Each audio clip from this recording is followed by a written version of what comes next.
Prometido es deuda, pues aquí tenemos la revisión de los principales titulares que ha ido dejando este año que acaba de finalizar, el 2021, en una de nuestras cabeceras de referencia, El Heraldo de Henares. Nos la trae pues quien habitualmente nos habla desde aquel medio, Ángela Hornero. Buenos días, Ángela, ¿qué tal? Buenos días, José Luis, todo perfecto.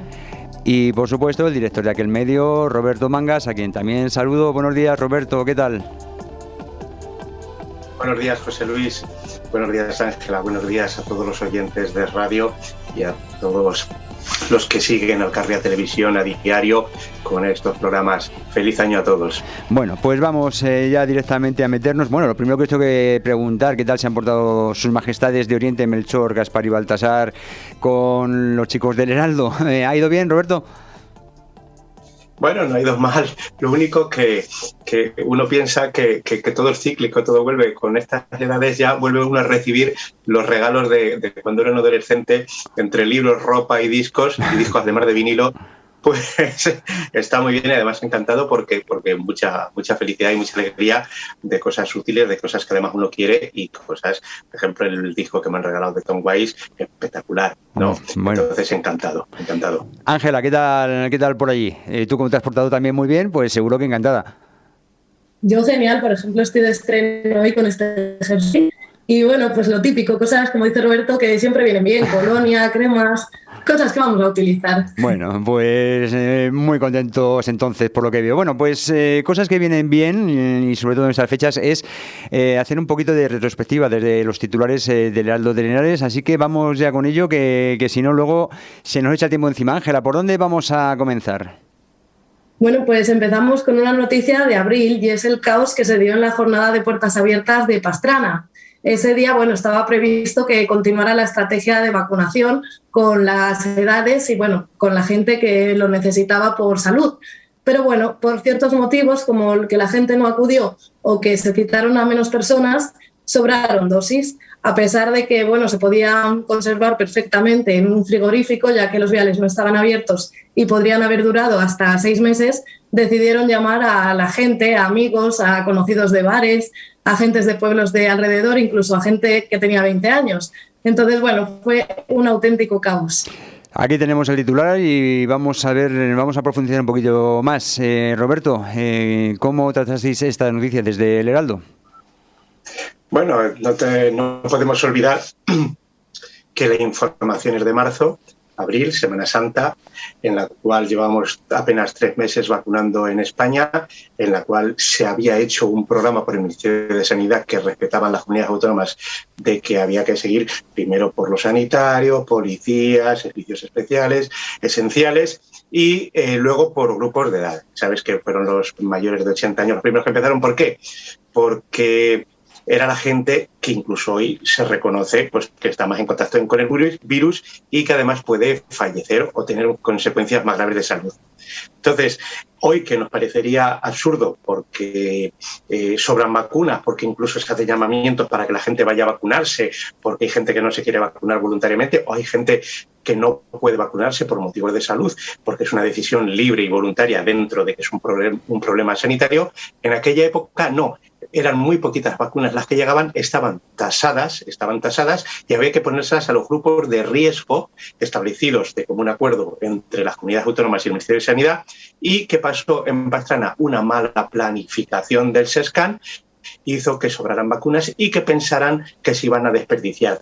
Con lo cual, habiendo gente de grupos de edad a las cuales todavía no les había tocado, por ejemplo, los mayores de 60 años o de 70 años que no les había tocado la vacuna, se estaba llamando a amigos, familiares, conocidos, incluso se buscaba gente en los bares para ponerse esas vacunas. Es decir, se pusieron vacunas a gente que no le correspondía en aquel momento grave de sanidad, gente que con 20 años normalmente no tenía problemas de salud, entonces ni ahora, y gente mayor, gente que estaba pasando procesos oncológicos, gente que tenía procesos de inmunodepresión, no se les estaba vacunando y se estaba vacunando a gente que no tenía ese riesgo de salud. Y esa exclusiva del Heraldo pues provocó mucha atención mediática y preguntas incluso en las Cortes parlamentarias, por las Cortes de Castilla-La Mancha, para ver por qué había habido ese descontrol. No olvidemos, en marzo de 2021, no ahora. Ahora no sería noticia ese asunto, porque ahora ya sabemos que incluso vamos por la tercera dosis, que sobran vacunas, que se hacen llamamientos. Pero en marzo faltaban vacunas y había mucha gente sin vacunar de grupos de riesgo. Esa era la exclusiva. Bueno, pues esa era la exclusiva, sí se sirvió y claro, el Heraldo no solo viendo, no solo mirando a Toledo lo que pasa a nivel regional ni a Guadalajara capital, sino en toda la provincia, y es por lo que nos vamos desde Pastrana hasta Azuqueca con otro titular, ¿no, Ángela? Pues sí, y es que en verano también el Heraldo de Henares tuvo acceso a un informe del arquitecto municipal de Azuqueca de Henares por el proyecto del polígono Alma, que firmaron los alcaldes de Meco y de Azuqueca de Henares en febrero de 2020. Lo que dice ahora este informe es que perjudica mucho más a los vecinos de Azuqueca de Henares que a los de Meco. Por ejemplo, tan solo separa una franja de 40 metros desde Azuqueca de Henares, mientras que de Meco más de 200 metros. Bueno, Roberto, tú y yo residimos en Azuqueca de Henares, lo vemos eso con más proximidad, pero en tu caso incluso con mayor análisis. ¿Y cuáles son tus conclusiones? Bueno, las conclusiones que sacamos en el Heraldo son las mismas que sacó el arquitecto en su informe, al que tuvo acceso en exclusiva a nuestro periódico, en el sentido de que el proyecto de un gran polígono industrial con viviendas, empresas y demás, igual, como hemos dicho siempre en el Heraldo, como medio liberal, no estamos en contra del progreso, pero sí del progreso bien entendido. Entonces, lo que dice el arquitecto, y coincidimos en nuestra línea editorial, es que ese polígono se puede hacer, se debería hacer, pero hay que hacerlo bien y, sobre todo, cuidando la salud de los vecinos y la salud del medio ambiente, es decir, del resto, tanto de los animales como de las plantas. Y no se hizo así, a criterio del informe del arquitecto del ayuntamiento. ¿Por qué? Porque se crea una gran concentración de empresas, muchas de ellas pues son limpias, otras pueden ser más o menos contaminantes, muy cerca de las viviendas que hay en el barrio de Asfain, en Azuqueca de Henares, es decir, menos de 40 metros, como ha dicho Ángela, mientras que a los vecinos de Meco no les afecta porque la primera vivienda que estaría de este polígono estaría más de 200 metros. Pero además el arquitecto lo que dice es que hay previsión de evacuaciones rápidas y de varios movimientos de salida de camiones pesados, con lo cual todo el tráfico pasaría por el mismo punto. Eso genera mucho ruido, mucha contaminación, mucho atasco, mucho tráfico, ¿no? Muchos de los vehículos también pasarían por el centro de Azuqueca, que no fueran vehículos muy pesados. Eso genera islas de calor, ¿no? Imagínate en verano con 40 grados meter pues un tráfico pesado por varias calles de Azuqueca o por varias zonas residenciales, lo que puede suponer eso. Luego, por el tema de incendios, por el tema de evacuaciones, es decir, está bien que haya un polígono industrial que cumpla toda la materia y todas las licencias urbanísticas, medioambientales y demás, pero no de la forma en que se planteó, que afectaría a miles de vecinos de Azuqueca de Henares porque no estaba bien planificado el tema medioambiental, tampoco el tema de tráfico rodado y de salud pública, porque la contaminación, según la ONU, cada año mata a 1.800.000 personas. Imagínate meter cientos de camiones diarios por cerca de un barrio como el de Asfain de Azuqueca, que viven varios miles de vecinos, aunque afectaría a todo el municipio de Azuqueca, lo que supondría en tema de salud, de alergias, de asmas, de falta de ozono. O sea, sería un gran peligro. Afortunadamente, desde la publicación de este informe desvelado por el Heraldo de Henares, parece ser que se ha tranquilizado un poco la cosa en los temas municipales de Meco y Azuqueca y están analizando y reestructurando a ver cómo solucionan esas deficiencias, lo cual nos alegramos mucho porque medios de comunicación y los profesionales, los funcionarios independientes, sirven para mejorar la calidad de vida de las personas. Vamos a ver si es así, porque que no pase eso de que cuando surge la exclusiva, cuando surge la noticia, sale mucho de ello y después se deja de hablar y se sigue trabajando del modo que no se debería, desde donde no se debería. Bueno, y es que la salud es algo muy importante, se mire por donde se mire, y lo ha sido siempre, pero ha estado en los titulares en estos 2 últimos años, y esto nos lleva a otro titular del Heraldo. Esta vez ya vamos por Julio, ¿no, Ángela? Pues sí, vamos por Julio, y es que bueno, los médicos del Centro de Salud del Ferial de Guadalajara protestaban por la imposición que tuvo el SESCAM de que tan solo tuvieran una consulta de 6 minutos por paciente. Es decir, si yo voy al centro médico con 2 dolencias, solo podrían atenderme una y tendría que pedir cita para otro día. Bueno, estos profesionales antes de la pandemia ya protestaban cada miércoles ante las puertas del centro, pidiendo al menos 10 minutos, aunque aún así 10 minutos veían que era poco tiempo, porque bueno, cuando alguien acude al centro médico es porque realmente lo necesita, la mayoría de las veces. Entonces, bueno, estos profesionales pedían al SESCAM que era inviable que en 6 minutos pudieras atender a una persona con todo lo que él necesitaba. Desde luego. Roberto, no sé si esta también fue exclusiva, pero ¿cómo lo tratasteis? No podía ser exclusiva porque los profesionales llevaban manifestándose mucho tiempo. Ajá. Y si hubo algún medio que lo recogió, pues felicidades, enhorabuena, y es de lo que se trata, de que todos los medios apoyemos este tipo de causas justas. Pero sí que profundizamos y hablamos con varios profesionales del centro, en el sentido de que pongámonos en situación que en julio se habían eliminado muchas limitaciones del ilegal e inconstitucional segundo estado de alarma en que nos había metido el gobierno de Pedro Sánchez y que tan gustosamente había aplicado Emiliano García Paje en Castilla-La Mancha, en el sentido de que las visitas ya ni siquiera eran presenciales, eran todo de llamadas telefónicas, y cuando se vuelve a hacer todo presencial otra vez, pues resulta que nos encontramos con que no hay médicos suficientes, no hay plantillas suficientes para cubrir toda la demanda de consultas que tienen los ciudadanos de Guadalajara, y da para 5 o 6 minutos cada visita. Claro, los médicos, ¿cómo protestan? Si no protestan haciendo alguna manifestación, alguna concentración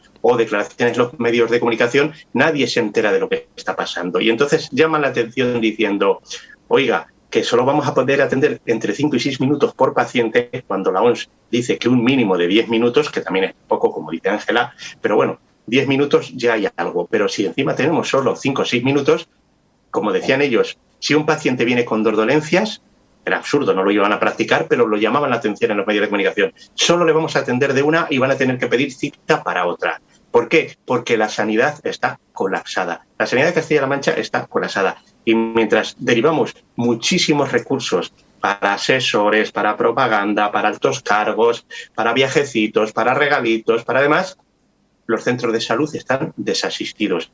Y en el Centro de Salud del Ferial de Guadalajara llamaron la atención con esta campaña, que a nosotros nos pareció muy bien, porque estaban defendiendo a los ciudadanos, estaban defendiendo a los pacientes, y tenía que tomar cartas en el asunto la Junta, que no sé yo si las tomo del todo bien, porque ya vemos que la sanidad, y Ángela nos lo va a ir contando, no está muy bien en Castilla-La Mancha.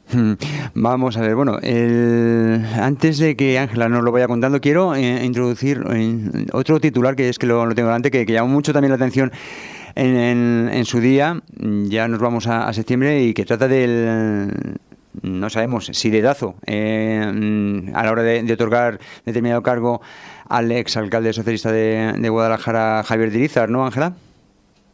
Pues correcto, José Luis. En septiembre, concretamente el día 6, ya adelantábamos desde el Heraldo de Lenares que Javier de Irízar, el exalcalde de Guadalajara, era el candidato de Paje y de Bellido para ser presidente del órgano del Consejo Consultivo en este mes de enero del 2022. 3 días después, el día 9 de septiembre, se confirmó y bueno, salió oficial la noticia de que Javier de Irízar pasaba ya a ser miembro de este consejo, como paso previo a su elección como presidente. Nos llama, por ejemplo, la atención de que el presidente, por ejemplo, cobra anualmente más de 73.000 euros. Roberto, ¿dedazo o no dedazo? ¿Cómo se trató esta noticia en su momento? Bueno, esta fue una exclusiva del Heraldo de Henares que causó bastante los medios socialistas en las instituciones socialistas porque no fueron capaces de averiguar cómo podíamos haber tenido acceso a algo que llevaban tan en secreto entre Bellido Page y el propio Irizar, de que como paso previo a ser nombrado presidente del Consejo Consultivo de Castilla-La Mancha iba a ser nombrado vocal. Efectivamente, las leyes estas de altos cargos que tienen en los gobiernos autonómicos, en estos gobiernos de taifas en toda España, pues se dan prebendas continuamente entre ellos unos a otros. Pero ya sabes lo de las pensiones que cobran por haber estado de un cargo, por lo de los derechos de altos cargos, coche, secretaria y sueldo de por vida. Entonces, en el Consejo Consultivo, que es directamente el órgano que examina todas las leyes, decretos y demás disposiciones de rango legal de diputaciones, ayuntamientos, las propias Cortes de Castilla-La Mancha, el propio gobierno de Castilla-La Mancha, resulta que está compuesto este órgano consultivo por políticos que se van repartiendo entre los dos partidos mayoritarios, PSOE y PP. En este caso, la mayoría la tiene el PSOE porque es quien más ha gobernado más años en Castilla-La Mancha. Y dices, pero bueno, ¿cómo cargos políticos van a hacer informes luego perjudicando las decisiones que toman sus compañeros de partido? ¿No? Claro, esa es la realidad, lo que podría pensar cualquier persona, en vez de decir catedráticos, juristas de reconocido prestigio, etcétera.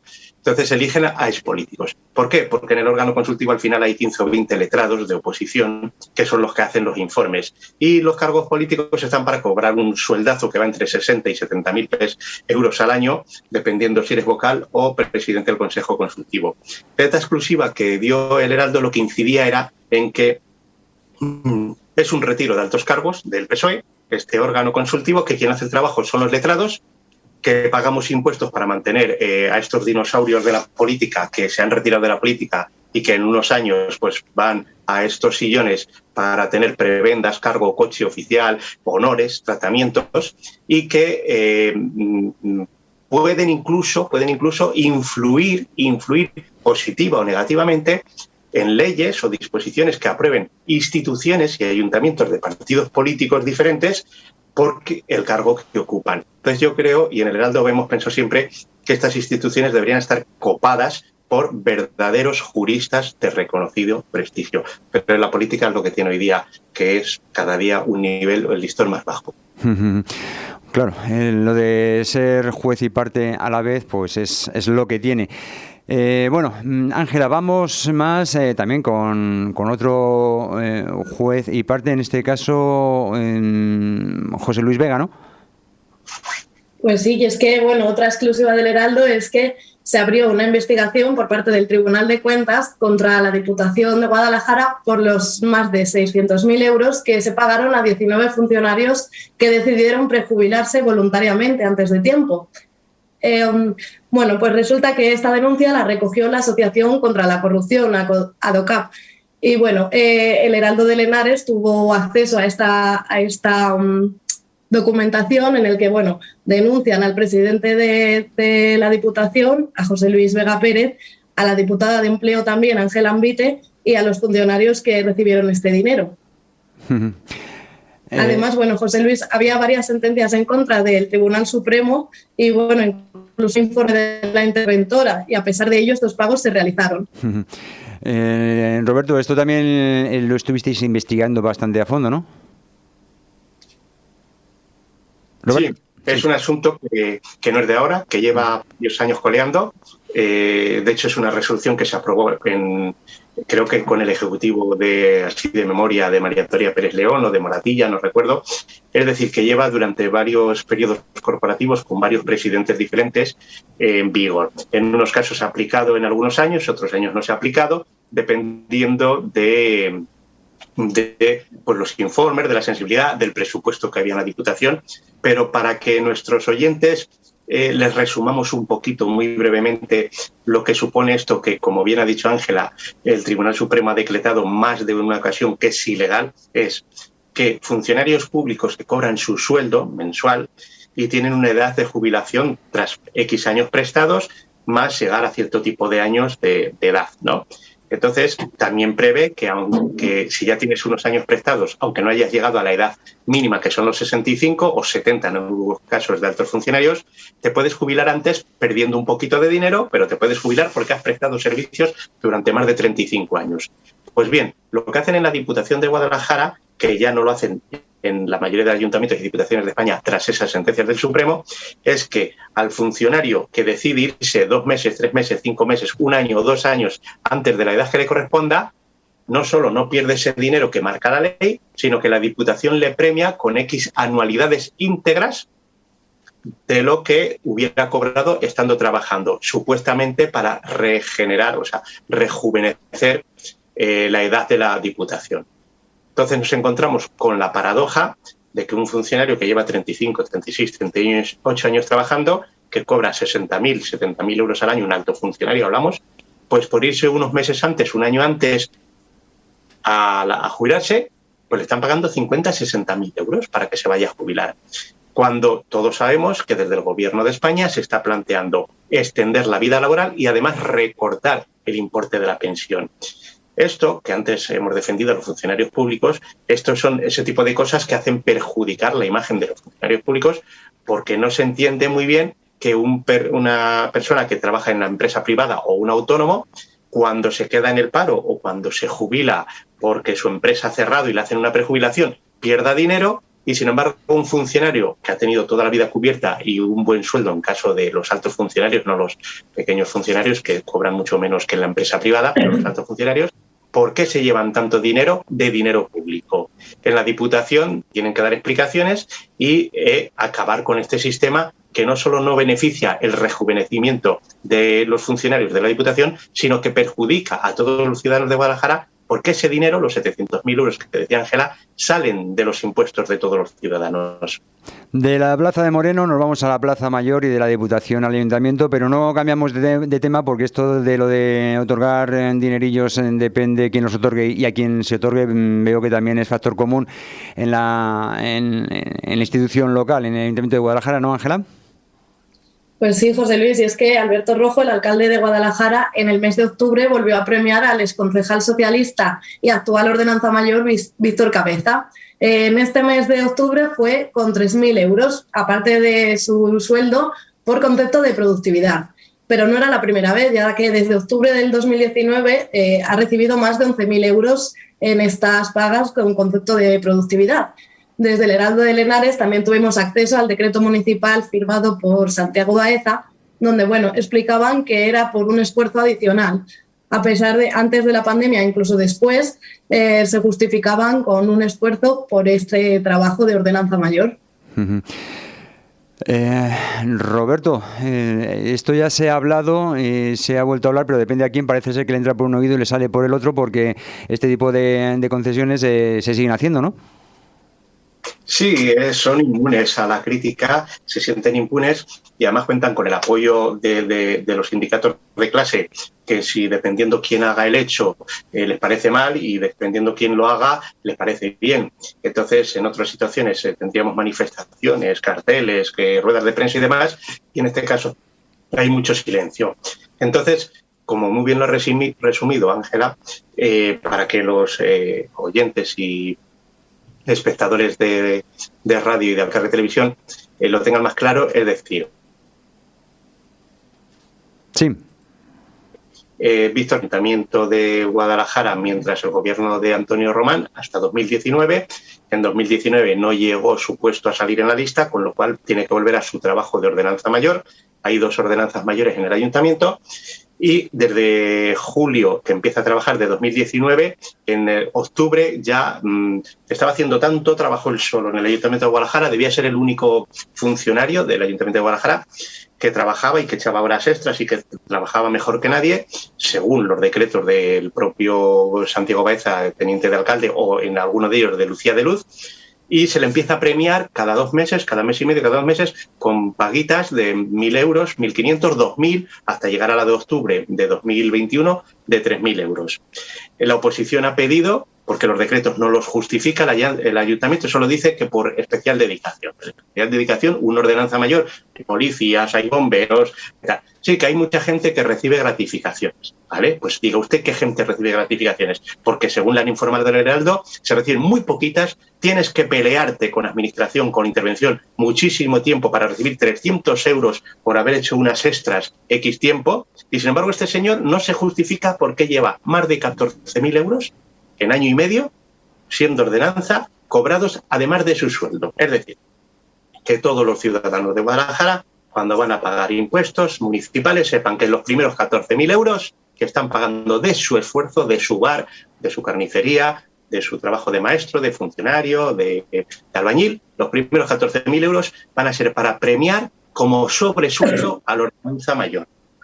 La oposición ha pedido explicaciones, no se les da. De hecho, Israel Marco, que es creo de Ciudadanos, creo que es el presidente de la Comisión de Transparencia, va retrasando, va dilatando, no va dando explicaciones, haciendo de almohadilla otra vez y de cortafuegos del PSOE, para llamar demagogos a la gente que denunciamos que con dinero público hay que ser cautos, que hay que tener una urna de cristal donde se vea en qué se gasta el dinero público. Y no le podemos dar 14.000 euros a un funcionario, a una ordenanza, con todos mis respetos, que en tiempos de pandemia, cuando hay enfermeras, hay médicos, hay policías, hay reponedores y vendedores en un supermercado que se están jugando la vida cuando estaba todo cerrado, personas que trabajaban 7, 8, 10 horas diarias por 800, 900 euros al mes, jugándose la vida, cuando no había ni mascarillas porque el gobierno de España decía que no hacían falta las mascarillas. Acuérdate, José Luis, en marzo y abril del año pasado,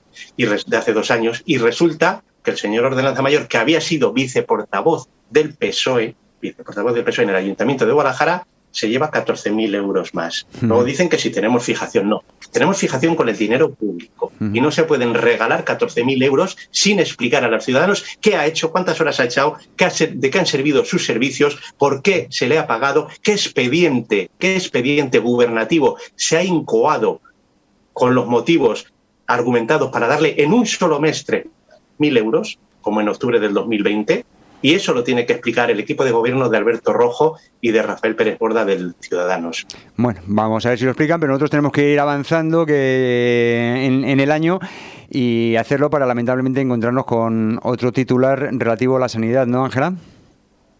Pues sí, y es que bueno, según los datos oficiales del Ministerio de Sanidad y del SESCAM, recopilados por el Heraldo de Henares, Castilla-La Mancha registra las peores listas de espera en sanidad. Por ejemplo, para una operación quirúrgica tendríamos que esperar 9 meses, en comparación a otra comunidad que son 5 meses, y nuestra vecina Madrid, por ejemplo, 2 meses y medio. Bueno, en la provincia de Guadalajara hay más de 12.000 personas que están esperando ser atendidos por un especialista, una prueba diagnóstica o una intervención quirúrgica. Entonces, bueno, aparte hemos hablado también con médicos profesionales del Hospital Universitario de Guadalajara que nos dicen que estos datos no son reales, que están maquillados y que incluso el retraso es mucho mayor. Incluso es peor el tema. Fotos que no falten, ¿no, Roberto? De inauguraciones y reinauguraciones y vueltas a inaugurar mientras en las listas de espera están como están.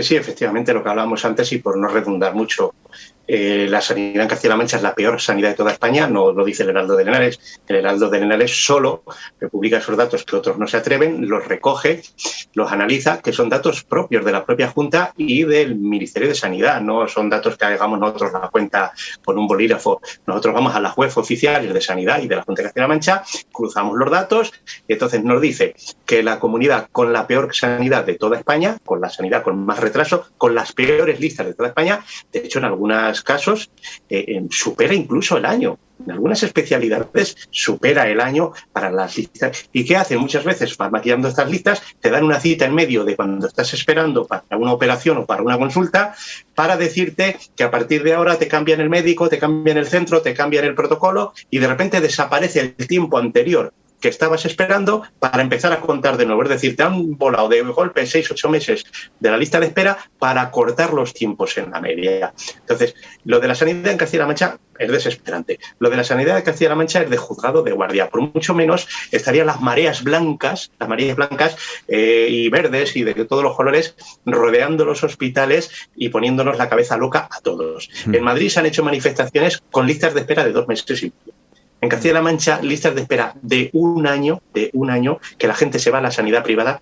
Siempre he dicho que los mejores promotores de la sanidad privada han sido los del PSOE, porque cuando gobiernan es cuando peor funciona la sanidad pública y la gente se va a la sanidad privada. Ellos hablan de que lo público, pero sí, lo primero que hacen es destrozar lo público. Aquí lo estamos viendo con la educación y la sanidad. De hecho, para el año que viene han denunciado los partidos políticos de la oposición que han reducido 44 millones de euros en sanidad el gobierno de García Paje. Para el año que viene, no, ya para este año, que estamos a 7 de enero. Entonces, ¿qué me están contando ustedes? Claro, a toda esta circunstancia no ayuda el siguiente titular que ya tenemos que introducir por cuestión de tiempo, que fue otra exclusiva del Heraldo, ¿no, Ángela? Relativa pues en unos momentos en que la sanidad está, como nos está comentando Roberto, y cuando estaba incluso peor, no se estaba haciendo del todo bien tampoco en materia de prevención.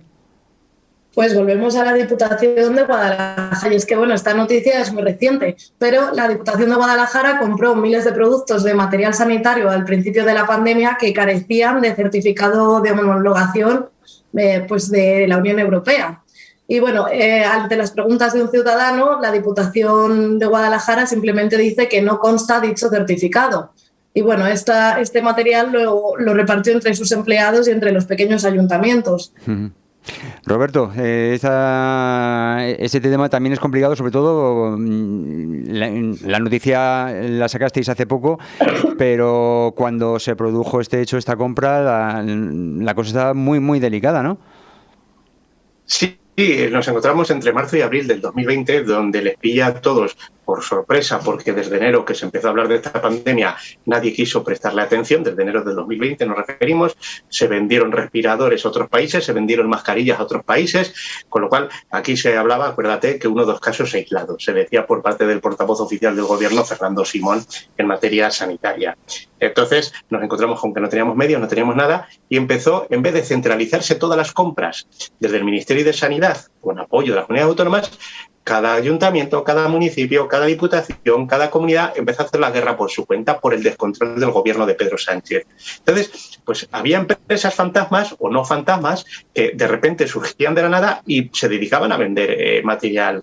Lo hemos visto por dejando del exministro Ábalos, lo hemos visto por temas de empresas de Cataluña y demás. Y en la Diputación de Guadalajara, a raíz de pedirse todos los expedientes de las compras que se hicieron aquellos días de material, o sea, mascarillas, geles, etcétera, de guantes, pues se descubre que vienen de una empresa que tiene también sede en China y en España, y que no decimos que sean defectuosos, no decimos que no sean buenos para prevenir la salud. No lo estamos diciendo en el Heraldo. En el Heraldo lo único que decimos son hechos probados. Siempre, todas las informaciones que se leen en el Heraldo son hechos probados, con documentos, con testigos o con cualquier tipo de prueba documental como una imagen. Y en este caso tenemos el documento de la propia Diputación que dice no consta homologación del certificado. ¿Vale? Entonces, ¿qué quiere decir esto? Que podrá ser bueno o malo o regular, pero no consta. Y para vender un producto sanitario en España, igual que la gente va en Portugal a comprar test de antígenos por 2 euros en el Mercadona y en España no puede porque el Ministerio de Sanidad prohíbe que los test de antígenos se vendan en los supermercados, en España cualquier empresa no puede vender temas sanitarios y menos sin estar homologados. Y eso es lo que dice el Heraldo, que la Diputación no se preocupó de que al menos tuviera el certificado de homologación. Y bueno, pues las consecuencias no sé si las conocemos, pero se pueden sospechar. Bueno, vamos a ir finalizando ya muy rapidito, pero no podemos cerrar el año pues con otra noticia que venía desde el Heraldo de Henares también relativa a sanidad y que quiero que, como venimos haciendo, que nos presente Ángela y que nos analices tú, Roberto, muy rapidito ya. Ángela. Ángela. Bueno, pues está en exclusiva también mucha repercusión y muchas respuestas. Y es que, la mañana movida que hubo en el Centro de Salud de Azuqueca de Henares, ya que de 3 médicos que se esperaban, tan solo había 1, por la baja repentina de 2 de estos profesionales. tuvo que acudir al centro la policía local y bueno, también acudió el presidente de las Cortes, Pablo Bellido, quien, bueno, según los testigos no adoptó lo que tenía que haber hecho y fue bastante injusto. Por ejemplo, una de las enfermeras sufrió un ataque de ansiedad. Él ha reconocido que a lo mejor no estuvo acertado en las palabras y bueno, pues fue un caos total. Sescam dice que fue una baja repentina, pero desde el centro nos aseguran de que ya estaban avisando de que necesitaban refuerzos para esta semana y más con esta ola. Así es. Roberto, ¿cómo tratasteis esta noticia desde la cabecera que diriges? Bueno, pues la exclusiva que volvió a dar el Heraldo una vez más, con documentación, con testigos, con datos, con información de primera mano, incluso a veces con menos información de la que poseemos para proteger a nuestras propias fuentes. No olvidemos de que estamos hablando de funcionarios públicos y de que a veces, muchas veces, la Junta, el Gobierno regional, ha tomado represalias incluso con enfermeras que han denunciado la falta de mascarillas en un hospital. Entonces, la gente tiene miedo porque el PSOE, la Junta de Castilla-La Mancha de Paje, a veces toma represalias y abre expedientes. Entonces, tenemos más datos de los que hemos publicado, pero los que hemos publicado, que son reales y veraces y documentados, vienen a decir que el Centro de Salud pide al Sescam el día 23 que para el día 27 pongan refuerzo porque hay 2 médicos, uno de ellos de baja, o sea, no fue repentina, como dice el Sescam, y otro de ellos de permiso porque va a estar trabajando el 25 hasta el día 26, 24 horas seguidas y no va a poder descansar, y el 27 solo queda un médico para 500 consultas, que es lo que se está dando ahora. El Sescam no hace caso y llega a la mañana, y cuando la enfermera anuncia a toda la gente que hay en la cola a las 8 de la mañana que esperen, que tengan paciencia, que solo se van a atender en primer lugar las urgencias y que lo que no se considere en el triaje urgencia va a tener que esperar un poco más de tiempo, cuando ya la espera media era de 2 horas, imagínate, no se les dice que no se les va a atender, se les dice que van a esperar más tiempo. Pues la gente se revoluciona. Llaman a la policía y unas vecinas, según reconoce el propio Pablo Bellido, pues le llaman a él para decirle, oye, que hay una enfermera diciendo que no hay médicos en el hospital, en el centro de salud de Azuqueca, y va para allá, ¡bum! Y entonces, cuando sale la enfermera otra vez a informar a la nueva gente que va llegando, pues interviene Pablo Bellido como militante del PSOE, más que como presidente de las Cortes de Castilla-La Mancha, cuando no debería hacerlo porque él es un cargo público que debe dar unos honores y una dignidad, y se pone, como en una asamblea universitaria, a discutir con la enfermera. Los policías tienen que intervenir también para decir que todo se calme, y cuando se va Pablo Bellido, la enfermera le comunican que es el presidente de las Cortes de Castilla-La Mancha y le da un ataque de ansiedad, ¿no? Porque piensa que van a tomar represalias contra ella. Estos son los hechos. Pablo Bellido se ha dedicado a ir a cadenas de televisión, a medios afines, a insultar al Heraldo, a insultar, a desmentir, y cuando más hablaba más se enredaba porque más tenía que reconocer los hechos. Al final, lo que tiene que hacer es pedir perdón, no volverlo a hacer, y yo incluso diría, como dice la oposición, dimitir, porque se comportó de una forma que no va con la dignidad de su cargo. Él es presidente de las Cortes, no militante del PSOE. Bueno, pues así quedan los hechos, así queda la información, así queda también opinión, porque los periodistas también tenemos derecho a opinar, evidentemente, y así nos lo han servido desde el Heraldo de Henares en esta revisión de titulares de 2021. Y nos lo han servido pues quien, Ángela Hornero y Roberto Mangas, director de esta publicación, a quien ya agradezco por su presencia y a quien ya tengo que despedir porque la radio es así. Muchísimas gracias, Ángela, muchísimas gracias, Roberto, y hasta la próxima. Muchas gracias, compañeros. Y feliz año, José Luis, a ti y a todos tus oyentes. Igualmente para vosotros, chao.